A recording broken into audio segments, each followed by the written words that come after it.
حضرت ابو ہریرہ رضی اللہ تعالیٰ عنہ سے روایت ہے، رسول اللہ صلی اللہ علیہ وآلہ وسلم نے فرمایا، قسم اس ذات کی جس کے ہاتھ میں میری جان ہے، تم لوگ اس وقت تک جنت میں نہیں جا سکو گے جب تک کہ ایمان نہ لے آؤ، اور تم اس وقت تک مومن نہیں ہو سکتے جب تک کہ آپس میں محبت نہ کرنے لگو۔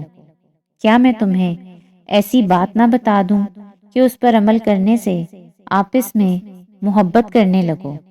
آپس میں سلام بہت کیا کرو۔